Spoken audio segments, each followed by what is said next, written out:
دل اگر اس خاک میں زندہ و بیدار ہو، تیری نگاہ توڑ دے آئینہ محروماں۔ اسی کو کرامات کہتے ہیں، اسی کو تصرفات کہتے ہیں۔ اگر یہ بات کسی غیر نبی سے ثابت ہو تو اسی کو کرامت کہیں گے، لیکن نبی سے یہی بات ثابت ہو جائے تو اسی کو معجزہ کہیں گے۔ حضرات گرامی، فقر کے تعلق سے ہمیں اس نورانی بزم میں گفتگو کرنی ہے، آپ کو سننا ہے، ہم کو سمجھانا ہے، آپ کو سمجھنا ہے۔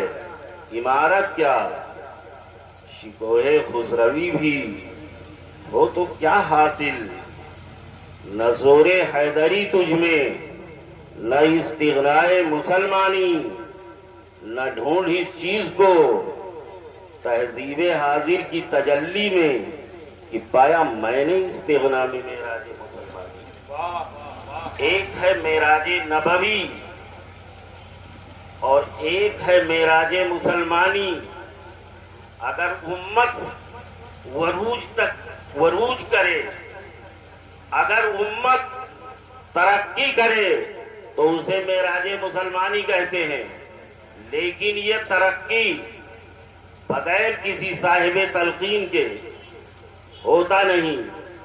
جب درد طلب رکھنے والا مرید کسی صاحب تلقین کی جناب میں پہنچتا ہے تو اس کا درد طلب اس حد تک ہونا چاہیے کہ سب سے پہلے اس کے وجود میں ایسی نیاز مندی پیدا ہو جائے کہ اسی نیاز کے ذریعے وہ خدا رسیدہ ہو جائے۔ اور خدا رسیدہ ہونے کے لیے ضروری ہے کہ وہ پہلے فنا فی شیخ ہو جائے، اور فنا فی شیخ ہونے کے بعد میں اگر اس کو رابطہ آ گیا اس کے شیخ کا تو فنا فی رسول ہو جاتا ہے، اور فنا فی رسول کے بعد جب وہ فنا فی اللہ ہوتا ہے تو اسی کو باقی باللہ کہتے ہیں۔ اب آؤ تصوف کی روشنی میں صوفی کی تعریف سمجھ لی جائے کہ صوفی کہتے کسے ہیں۔ صوفی وہ ہے جو اپنی ذات کو فنا کر چکا اور اللہ کے ساتھ باقی ہے، خواہشات نفس کے قبضے سے باہر ہوتا ہے، حقائق موجودات کا مالک، اسے صوفی کہا جاتا ہے۔ اسی کو وقت کا فقیر کہا جاتا ہے، اسی کو وقت کا ولی کہا جاتا ہے، اسی کو وقت کا درویش کہا جاتا ہے، اسی کو وقت کا قلندر کہا جاتا ہے، اسی کو وقت کا نجیب کہا جاتا ہے، اسی کو وقت کا غوث کہا جاتا ہے، اسی کو وقت کا درویش کامل کہا جاتا ہے، اسی کو وقت کا اویس ہندی کہا جاتا ہے، اسی کو وقت کا اویس کرنی کہا جاتا ہے۔ یہ بات پیدا اس وقت ہوتی ہے جب بندے کے وجود میں عشق لامحدود پیدا ہو جاتا ہے۔ عشق لامحدود جب تک رہنما ہوتا نہیں، زندگی سے زندگی کا حق ادا ہوتا نہیں۔ اے کرن کے رہنے والے، ایک قلندر وویس تجھ سے پوچھتا ہوں، یہ کون سا جوہر ہے جو تجھے اللہ کے رسول کا رابطہ پہنا دیا تھا؟ وویس بول اٹھے، میرے وجود میں قدرت نے عشق لامحدود کو رہنما بنا دیا تھا۔ جب عشق لامحدود کرن میں وویس کا رہنما بن جائے تو وہ وقت کا وویس ہوتا ہے۔ ہند کی سرزمین پہ علامہ نقی کے گود میں ایک ایسا وجود آیا تھا جس کو امام احمد رضا کہتے ہیں۔ میں نے پوچھ ہی تو لیا، اے امام، پوری کائنات میں آپ کے عشق کا جو سور پھیلا ہوا ہے وجہ کیا ہے؟ کہا میرے وجود میں عشق لامحدود میرا رہنما ہے۔ سبحان اللہ، سبحان اللہ، سبحان اللہ، سبحان اللہ۔ درود پاک پڑھیے، اللہم صلی علی سیدنا و مولانا محمد معدن الجود والکرم۔ عشق لامحدود جب تک رہنما ہوتا نہیں، زندگی سے زندگی کا حق ادا ہوتا نہیں، اس سے بڑھ کر زندگی سے زندگی کا حق ادا ہوتا نہیں، بے قرار ہوتا نہیں، بے انتہا ہوتا نہیں، قطرہ جب تک بڑھ کے کلزم آشنا ہوتا نہیں۔ پیر اور مرید کا مسئلہ اسی قطرہ اور بحر سے سمجھ میں آ رہا ہے۔ حضرات گرامی، ایک مرید ہوتا کیا ہے؟ وقت کا مرید وقت کا قطرہ ہوتا ہے، وقت کا شیخ وقت کا بحر ہوتا ہے، وقت کا سمندر ہوتا ہے۔ میں آپ کو بتانا چاہوں گا کہ حضرت غیاث الدین کے بیٹے حضرت سیدنا معین الدین رحمت اللہ تعالی علیہ نے جب علوم شریعت کو حاصل کر لیا، والدہ ماجدہ سے اجازت طلب کی، میرے سینے میں طریقت حاصل کرنے کا ذوق پیدا ہو رہا ہے، میں راہ طریقت میں چلنا چاہتا ہوں۔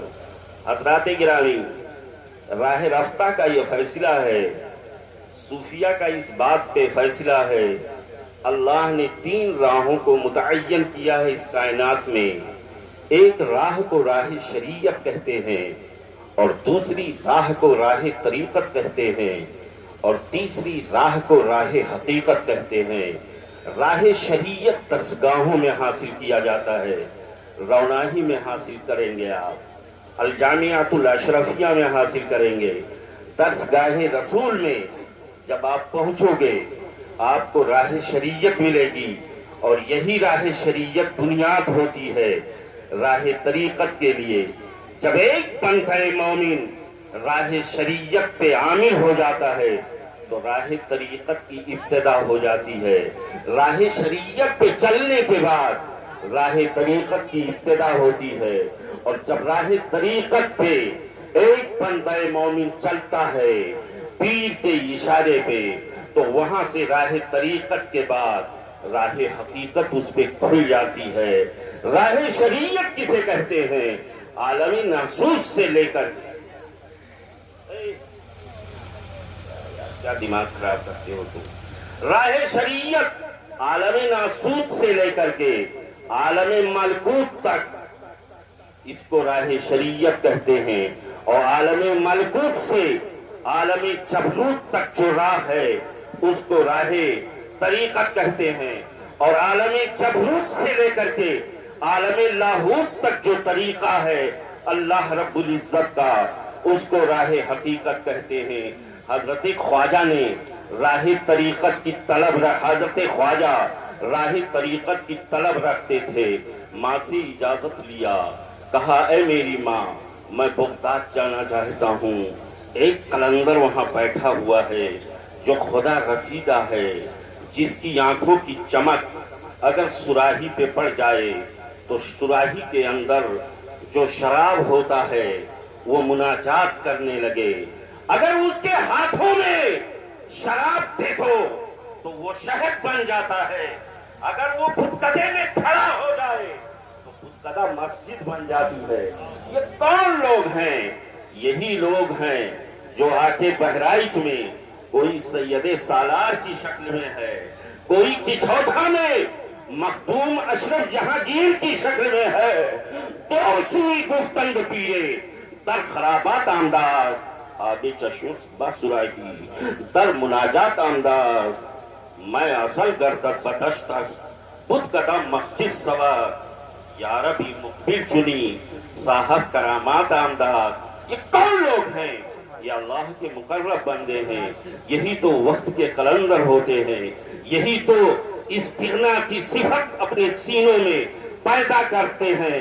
یہ ایسے مستغنی ہوتے ہیں کہ پوری کائنات سے ہاتھ دھو بیٹھتے ہیں، یعنی ایک دن ایسا آتا ہے کہ اپنے وجود کی نفی کرتے ہیں، پوری کائنات میں اللہ کا جلوہ دیکھتے ہیں۔ لا یسینی سمائی ولا ارضی ولیکن یسینی قلب و عبد المومن، اللہ حدیث قدسی میں ارشاد فرماتا ہے میں آسمان میں نہ سما سکا، زمین تو اس لائق نہ ٹھہری کہ میں اس میں سما سکوں۔ یہ بندہ مومن کا قلب ہے جو میرے جھروں کا آماج گاہ بن گیا۔ یہ کون لوگ ہیں؟ یہی اللہ کے ولی ہیں، یہی اللہ کے برگزیدہ بندے ہیں، یہی وقت کے نوجواں ہیں، یہی وقت کے نقبہ ہیں۔ حضرت معین الدین جب عثمان ہارونی کی بارگاہ میں پہنچے، وضو کیا، پیر نے کہا تم بھی توبہ کر لو، میں بھی توبہ کر لیتا ہوں۔